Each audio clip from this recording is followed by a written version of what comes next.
តែជប៉ុនចិននឹងបន្តតានតឹងដាក់គ្នាឬក្រោយលោកស្រីតាកៃឈីឈ្នះភ្លុកទឹកភ្លុកដី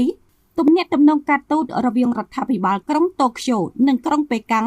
បានតានតឹងដាក់គ្នាយ៉ាងខ្លាំងជុំវិញបញ្ហាកោះតៃវ៉ាន់ក្រោយពេលនាយករដ្ឋមន្ត្រីស្រីដំបូងរបស់ជប៉ុន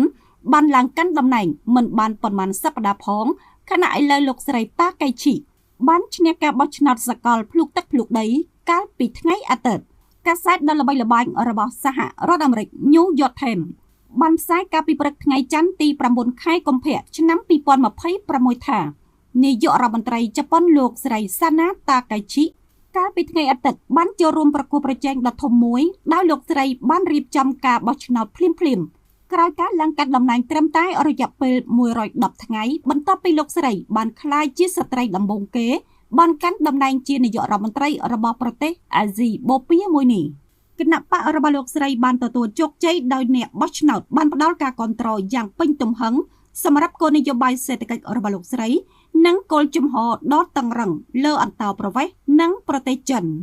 គណៈបកប្រជាធិបតេយ្យសេរី LDP របស់លោកស្រីតាកៃឈីបានឈ្នះភ្លុកទឹកភ្លុកដីដោយបានទទួលសម្លេងចំនួន316អាសនៈនៅក្នុងចំណោមកៅអីសភាជាន់ទាបជប៉ុនចំនួន465អាសនៈនេះជាសម្លេងគាំទ្រដ៏ច្រើនលើសលប់យ៉ាងកម្របំផុតនៅសភាតំណាងរាស្ត្រដោយបានកើនឡើងលើសពីមុនដែលមានត្រឹមតែ198អាសនៈនេះបើតាមការផ្សាយរបស់បណ្ដាញទូរទស្សន៍របស់ជប៉ុន NHK ជ័យជំនះរបស់គណៈបកលោកស្រីតាកៃឈីបានបង្ហាញយ៉ាងច្បាស់អំពីការអនុម័តរបៀបវារៈអភិរក្សមួយស្ដីពីការការពារជាតិនិងបញ្ហាសង្គមហើយក៏ដើម្បីពង្រឹងនៅគោលជំហររបស់លោកស្រីនៅលើឆាកពិភពលោកដោយប្រធានាធិបតីសហរដ្ឋអាមេរិកលោក Donald Trump បានពេញចិត្តនឹងបេក្ខភាពនាយករដ្ឋមន្ត្រីរបស់លោកស្រីការទទួលបានកៅអីចំនួន316អាសនៈរបស់គណៈបក LDP បូករួមទាំងអាសនៈចំនួន36របស់គណៈបកនវានុវត្តន៍ជប៉ុនឬ ISIN ដែលជាដៃគូរដ្ឋាភិបាលចម្រុះនាពេលនេះនឹងធ្វើឲ្យលោកស្រីតាកៃឈី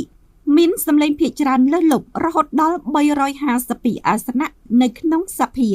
ដូច្នេះលោកស្រីនាយករដ្ឋមន្ត្រីនឹងមានភាពងាយស្រួលបំផុតនៅក្នុងការអនុម័តច្បាប់និងជំរុញរបៀបវារៈលើគោលនយោបាយរបស់លោកស្រីគោលនយោបាយរបស់រដ្ឋាភិបាលលោកស្រីតាកៃឈីបានបង្កើនកញ្ចប់ថវិកាលើវិស័យការពារជាតិយ៉ាងច្រើនជាមួយនឹងការអះអាងថាប្រសិនបើរដ្ឋាភិបាលក្រុងប៉េកាំងចូលឈ្លានពានទៅលើកោះតៃវ៉ាន់ក្រុងតូក្យូនឹងឆ្លើយតបដោយយោធាការលើកឡើងរបស់លោកស្រីបានធ្វើឲ្យប្រទេសមហាយៈចិនខឹងសម្បាយយ៉ាងខ្លាំងនិងជំរុញឲ្យលោកស្រីលុបចោលនៅការធ្វើអត្ថាធិប្បាយបែបនេះទន្ទឹមគ្នានេះដែររដ្ឋមន្ត្រីក្រសួងការពារជាតិជប៉ុនលោកស៊ីនជីរ៉ូកូអ៊ីស៊ូមីបានបញ្ជាក់ថាគាត់ចង់ឲ្យជំរុញគោលនយោបាយពង្រឹងវិស័យការពារជាតិជប៉ុនខណៈបន្តកិច្ចសន្ទនាជាមួយនឹងចិន។